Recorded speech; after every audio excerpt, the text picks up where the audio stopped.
저는 오늘 이 시간에 예수님 안에 힐링이라고 하는 제목으로 하나님의 말씀을 전하겠습니다. 제가 개인적으로 좋아하는 목사님이 계십니다. 근데 그 목사님이 벌써 이제 올해 은퇴를 하신다고 합니다. 근데 그 목사님이 젊었을 때 이야기를 하신 게 있습니다.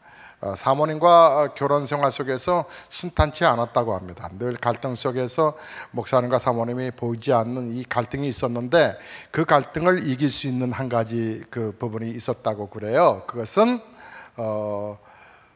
서로에 대한 이제 사랑은 당연한 건데 중요한 건 목사님과 사모님 사이에 왜 갈등이 있었느냐. 사실은 목사님과 사모님 두 분이 갈등이 있었던 건 아니고 사모님과 목사님의 어머니, 그러니까 사모님에게는 시어머니겠죠. 시어머니와 며느리 사이의 갈등이었습니다. 여기 목사님은 외아들이셨습니다. 그리고 남편이 돌아가셨고, 그래서 그 목사님의 어머니는 아들을 신랑같이, 남편같이 이렇게 생각을 늘 했었습니다. 결혼을 하면 좀 그 끈을 조금 놓아 놓으셔야 되는데 그 끈을 놓지 못하셨습니다. 그러니까 그 시어머니의 입장에서는 결혼한 아들이 그러니까 며느리한테 아들이 뺏긴 것 같아서 보이지 않게 신경전이 일어나면서 그 고부간의 이 갈등이 점점 심화되었습니다. 계속 시간이 지나도 서로가 이해하기보다는, 서로를 배려하기보다는, 서로를 감싸주기보다는 그 골이 점점 깊어졌습니다. 어느 날 사모님이 진보다리를 샀답니다. 그리고 난 이제 당신하고 살 수가 없어. 그 이유는 정말 집안이 아니고 내가 하루라도 편하게 잔 적이 없어. 그러므로 당신은 좋지만 내가 부득불 내가 살려고 당신하고 이혼할 수밖에 없어. 그랬더니 목사님이 곰곰이 듣고 한참 생각하다가 어렵게 이런 이야기를 했답니다. 그랬더니 그 얘기 듣고서 사모님도 곰곰이 생각하다가 진보다리를 풀었다는 얘기입니다. 그 이후에도 여러 가지 갈등적인 부분들이 계속 있었지만 그 목사님이 한 얘기가 생각나서 진보다리 싸다가도 확 풀었다고 하면서 인생을 이제 노년을 보내게 됐다고 하셨습니다. 목사님이 도대체 무슨 얘기를 하셨길래 사모님이 그 쌌던 진보다리를 풀었을까? 이겁니다. 여보, 내가 당신이 힘든 건 알지만 혹시 우리 어머니가 당신을 힘들게 하는 그 힘든 것보다 내가 당신을 사랑하는 그 사랑이 크다라고 느껴지지 않소? 만약 내가 당신을 사랑하는 그 사랑이 어머니가 당신을 힘들게 하는 힘든 것보다 약하다고 한다고 하면 떠나시오. 그러나 내가 당신을 사랑하고 당신을 향한 마음은 예전이나 지금이나 동일하고 늘 내 사랑은 그대로인데 그 사랑이 어머니의 그 힘들게 하는 것들을 이길 수가 없다면 어쩔 수 없지 뭐. 근데 그 얘기를 사모님이 듣고서 곰곰이 생각해 보니 사는 게 뭘 그리 힘든지, 사는 게 뭐가 그리 분주한지 살다 보니까 그 사랑을 잊어버렸던 거예요. 그 사는 게 버거워서 정신없이 목회 속에서 있다 보니까 남편의 사랑이 내게 크다라고 하는 것을 잊어버린 거예요. 그런데 목사님이 하신 그 얘기를 듣고서 내 사랑이 엄마가 당신을 힘들게 하는 것보다 더 크지 않다면 당신은 짐 싸는 거 어쩔 수 없지 뭐. 그러나 내가 당신을 너무 사랑해. 그 말 한마디에 사모님이 진보다리 풀었다는 얘기거든요. 여러분, 저는 아이들 셋을 키우고 있습니다. 근데 이 아이들이 한 번도 저를 크게 속썩게 한 일은 없습니다. 그래서 아이들이 속썩지 않게 해주어서 참 고맙게 생각합니다. 그런데 가만히 생각해 보니까 속 썩는 일이 없었을까? 아니에요. 곰곰이 생각해 보니까 아이들이 저의 속을 썩였어요. 그런데 저는 그것이 기억나지 않고 새끼니까 그럴 수 있지 뭐. 그러니까 아이가 그러는 거지 뭐 라고 제가 이해하고 넘어갔어요. 왜요? 제 새끼니까. 그래서 아이들에 대한 미운 감정도 또 아이들에게 오히려 제대로 해주지 못한 것이 많지 아이들이 이렇게 속썩인 건 없었다는 생각이 들어요. 그렇다고 해서 우리 아이들이 뭐 모범생이냐 우등생이냐 아니에요. 그런 거 아니에요. 속을 썩으려고만 했다면 충분히 썩을 수 있을 만큼 일들은 듬성듬성 있었거든요. 그런데 그게 제 속을 그렇게 썩게 하지 않았어요. 아이들에 대한 관심과 애정이 없어서가 아니에요. 왜냐하면 그냥 내 새끼니까 그럴 수 있는 거지라고 넘어갔어요. 저는 살아오면서 적지 않게 상처를 받고 살았어요. 당연히 저도 많은 분들에게 상처를 줬을 거예요. 근데 참 제가 여러 생각 속에서 이런 생각이 들었어요. 사람은 상처 속에서 힘 빠지고 정말 맥 빠진다. 그런데 정말 목회라는 게 뭐냐? 목회라는 부분이 상처 회복시키는 것이고 하나님 만나게 하는 것이다. 단순히 사람 위로하는 것이라고 하면 상담사 찾아가면 되지. 그러나 목사는, 목회가 우리 성도 한 사람 한 사람이 예수님 만나게 하는 것뿐이고 목사는 영광 받으면 안 된다라고 하는 생각이 참으로 많습니다. 여러분, 그래서 성도들이 여럿이 계십니다. 많이 계시지만 저는 어쩔 때 이 목회를 하다가 정말 말하고 싶은데 말할 사람이 없을 때가 있습니다. 정말 이거 어떻게 하지라고 고민이 되는데 이것 때문에 정말 마음이 상해서 목사래지만 목사도 죄송하지만 은혜 떨어지니까 정말 이제 여기가 끝인가 라는 생각이 들 때도 많습니다. 그런데 여러분 이번 수양에서 함께 영화 보셨습니다마는 그 십자가의 저는 영화를 보면서 여러 생각이 들었습니다. 그 십자가가 제게 무언가를 말하고 있는 것 같았었습니다. 십자가가 말을 걸어온 것이 아니라 그 십자가를 통해서 예수님이 말을 걸어오시는 듯한 느낌을 받았습니다. 야, 김 목사야, 난 너 죽는 꼴 못 본다. 내가 무슨 수를 써서라도 너를 구해낼 거야. 그저 좀 어렵더라도 본질대로만 가라. 좀 투박하더라도 본질대로만 가라. 교회가 세워진 목적과 이유, 목적대로만 성도 양육해라. 성도들 마음을 위로하려 하지 말고 하나님의 말씀을 심으려고 해라. 나는 너 죽는 꼴 못 본다 라고 하는 듯한 그런 마음이 예수님의 십자가가 드디어 제 삶 속의 실존 속으로 들어왔습니다.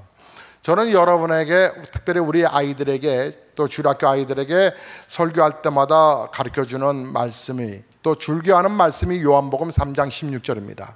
하나님의 세상을 이처럼 사랑하사 독생자를 주셨으니 이는 저를 믿는 자마다 멸망치 않고 영생을 얻게 하려 하심이라. 복음의 말씀이 저에게는 유난히도 다시 한번 레마의 말씀으로 가슴에 들어왔습니다.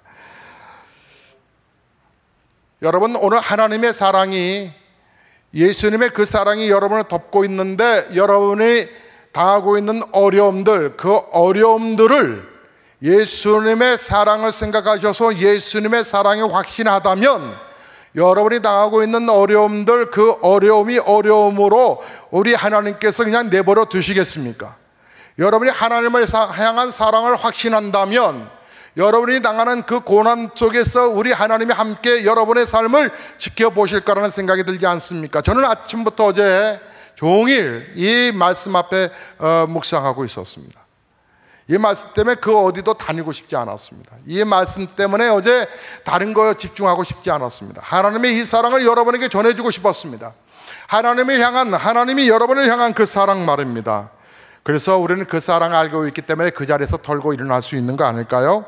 내가 이까짓 것 때문에 죽고 망할 사람이라면 우리 예수님 날 위하여 십자가 지시지도 않았을 것이다. 여러분, 우리에게는 이런저런 힘들고 버거운 일들이 많이 있지만 그냥 우린 감기 앓았듯이 그냥 또 회복되어서 스쳐가는 거지요.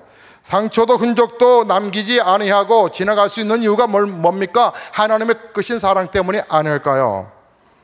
여러분, 저는 하나님의 사랑, 그 사랑을 여러분에게 정말 잘 전해주고 싶고 여러분이 하나님의 그 사랑을 정말 경험했으면 참 좋겠습니다. 여러분, 하나님의 사랑 경험하게 되면 인간의 사랑, 인간의 문제, 인간의 부분 때문에 신앙을 갈등하거나 교회를 떠나가거나 교회의 부분 속에서 애정을 못 갖거나 그러지 못할 것입니다. 여러분, 틀림없이 우리는 앞으로도 힘든 일들이 끊임없이 우리에게도 일어나겠지만 난 넘어질 수는 있으나 나는 죽지는 않을 거야. 무너지지는 않을 거야. 왜? 하나님이 계시기 때문에.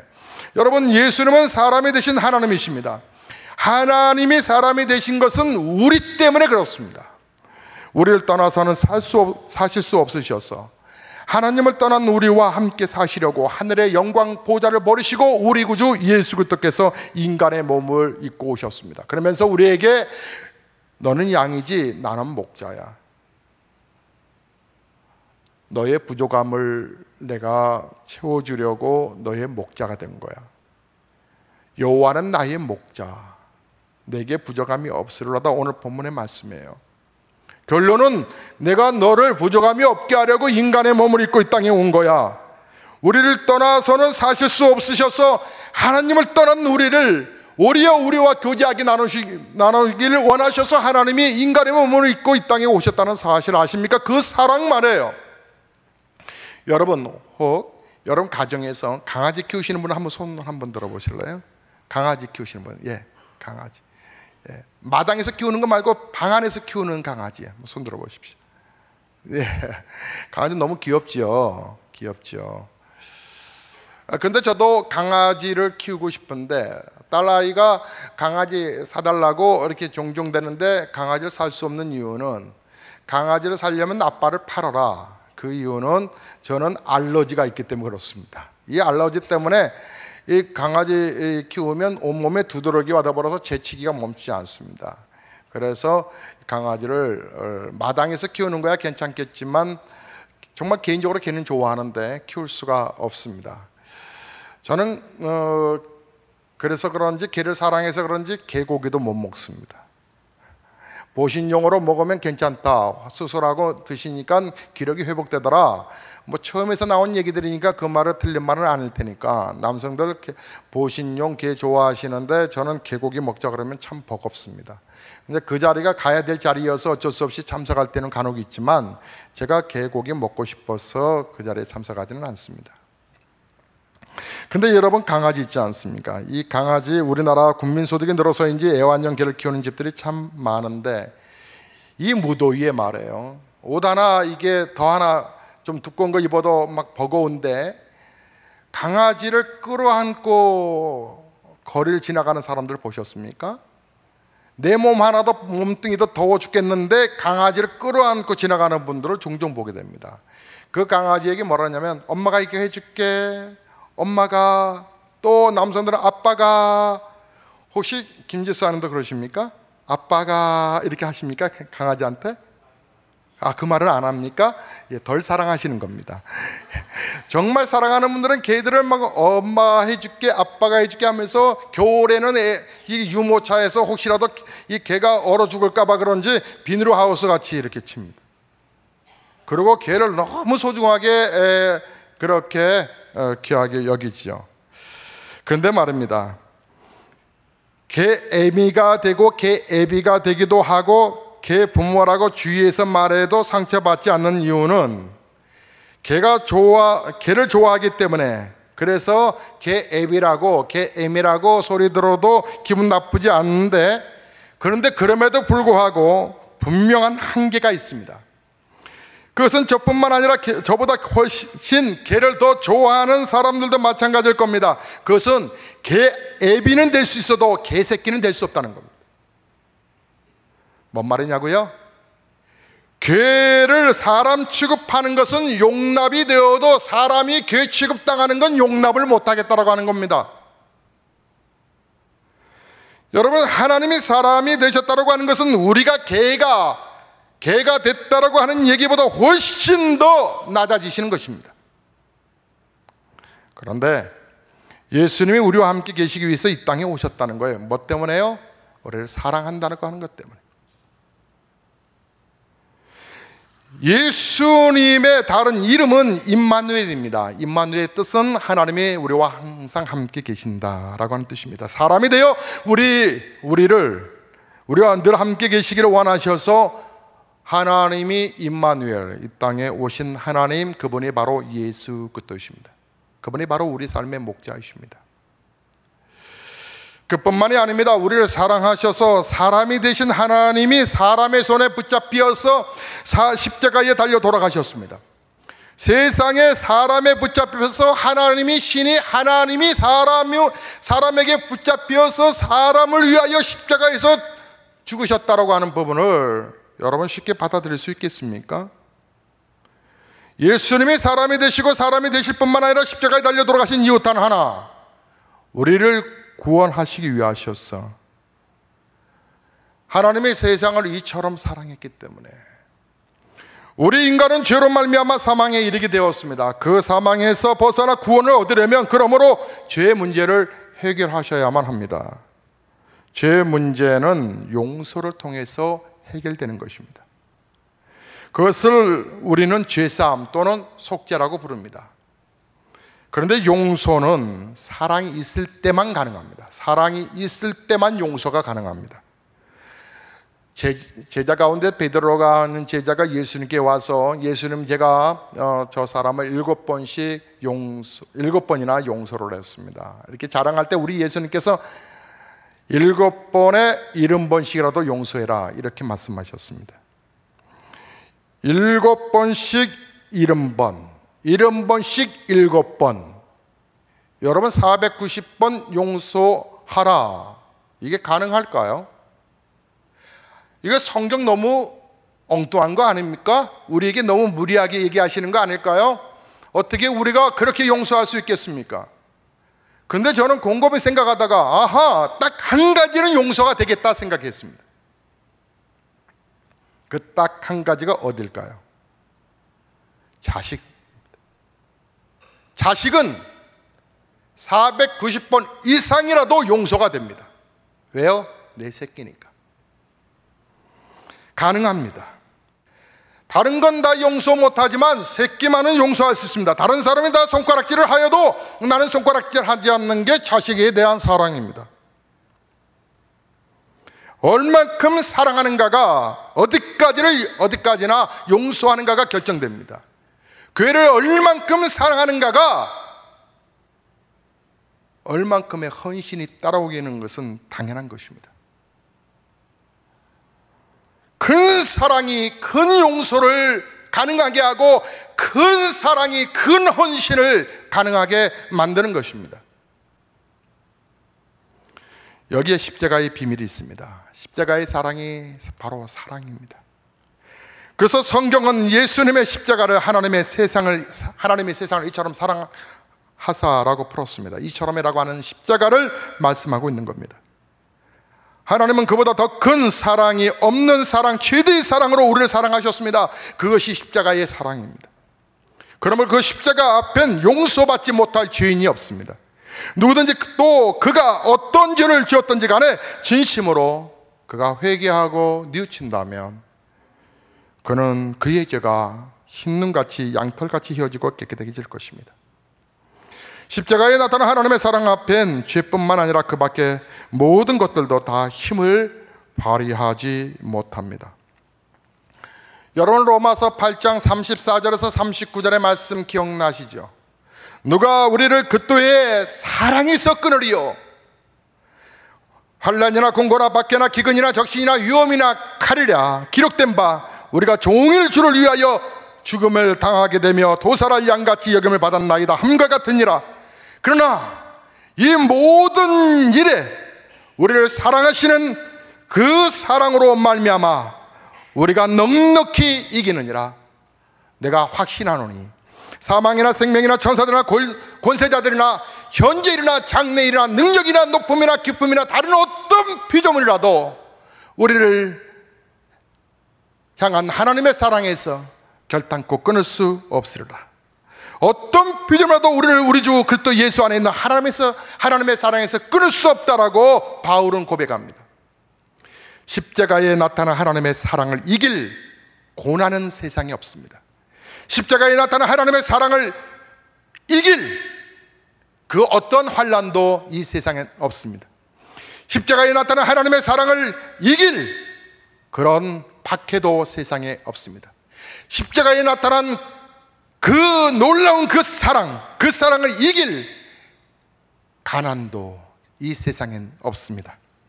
십자가에 나타난 하나님의 사랑을 이길 적신이나 위험이나 칼도 이 세상에는 없습니다. 그것도 예수 안에 있는 하나님의 사랑에서 우리를 끊어낼 수 있는 것은 세상에 없습니다. 그 누구도 없습니다. 살다 보면 너무나 힘들 때가 많습니다. 어려울 때도 있고요, 막막할 때도 있고요, 앞이 캄캄할 때도 있습니다. 꼭 죽을 것만 같아 보이는 상황 속에 있지만 십자가를 바라보면, 십자가를 생각하면 우리가 그것 때문에 죽을 망할 사람이 아니라고 하는 사실을 깨달을 수가 있습니다. 70년대, 80년대 더 그 위에 50년대, 60년대에 그 헐벗고 힘들었을 때에 자식 새끼 살려야 된다라고 그 어머니의 사랑 때문에 이 나라가 이렇게 살게 되었습니다. 여러분이 하나님의 사랑 속에 더 들어오시겠습니까? 여호와는 나의 목자시니 내게 부족함이 없으리로다. 여러분, 예수 안에 힐링을 속히 하셔야 합니다. 하나님의 사랑 속으로 들어오셔야 합니다. 교회는 내가 없으면 안 돼, 내가 뭐 이런 힘이 있어, 내 마음, 내 기분대로 움직여지는 그러한 교회는 저는 결단코 만들 수 없습니다. 단 한 사람이 모여도 예수의 사랑 앞에 울 수 있는 사람들이 모여져야 합니다. 단 한 사람이 있어도 예수의 사랑 앞에 그 사랑을 증거하려고 그 사랑에 파묻혀서 오직 주의 사랑에 묻혀 감격하는 그런 신자들이 모인 교회가 되어야 합니다. 그래야 이 세상이 바뀔 수가 있기 때문에 그렇습니다. 그런 사람을 반석 위에 세운 사람이라고 말합니다.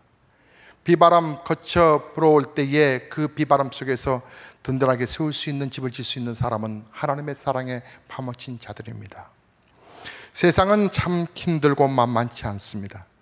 하지만 이 힘든 세상에 우리가 소망 가운데 살 수 있는 것은 하나님이 당신을 향한 그 사랑이 중단되지 않고 있다고 하는 것입니다.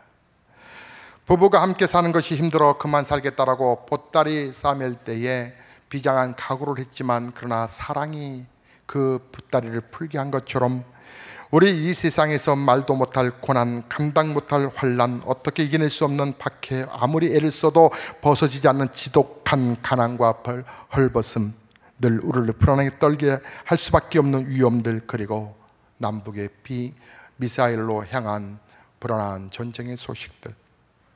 그러나 그 모든 것을 다 합하여도 그것들은 십자가에 나타난 하나님의 사랑을 이길 수가 없기 때문에 그렇습니다. 우리가 믿는 하나님은 천지를 창조하신 전능하신 하나님이십니다. 말씀 한마디로 모든 공허와 혼돈과 어둠을 몰아내고 이렇게 밝고 아름답고 생명 넘치는 세상을 만드신 분이 바로 하나님이십니다. 그 하나님이 오늘 우리에게 말씀하십니다. 사랑하는 성도들이요, 수고하고 무거운 짐진 자들이요, 하나님의 사랑 안으로 더 들어오라고, 하나님이 사랑하신다라고, 자기 자신을 십자가에 못 박아 죽이기까지 우리를 사랑하신 그 하나님, 그 하나님이 우리를 그렇게까지 사랑하셨는데 세상이 우리를 어떻게 할 수가 있겠습니까? 나는 너 죽는 꼴 못 본다. 내가 너 살리려고 십자가 지는 거야. 나는 너를 결코 떠날 수 없단다. 이제 영적인 눈을 열어 하나님의 영광스러움을 보라. 기도 생활이 즐거울 수밖에 없는 것은 바로 내가 너를 붙들고 있기 때문에 그래. 새벽을 깨워서 기도해보렴. 기도 시간을 소중하게 여겨보렴. 내가 너를 만나기 위함이야. 내가 너를 기다리고 있거든. 시편 62편 1, 2절에 말씀합니다. 나의 영혼이 잠잠히 하나님만 바람이요, 나의 구원이 그에게서 나는도다. 오직 저만이 나의 구원이시요, 나의 반석이시요, 나의 구원이시요, 나의 산성이시니 내가 크게 요동치 아니하리로다. 지금 당장 우리의 삶이 긴박하고 힘들게 넘어간다 할지라도 십자가 바라보고 하나님의 사랑이 내게 멈추지 않는다는 사실을 믿어지신다면 우리는 그 사랑 속에 다시 감사의 기도를 드려야 할 것입니다. 주님은 살아 계십니다. 삶의 짐이 무거워 넘어지고 쓰러지고 죽을 것만 같을 때 예수 그리스도의 십자가에 나타난 하나님의 사랑과 구원의 의지를 생각하시고 묵묵히 그것을 이겨내고 승리하는 삶을 살아가는 저와 여러분 되시기를 주의 이름으로 축복합니다.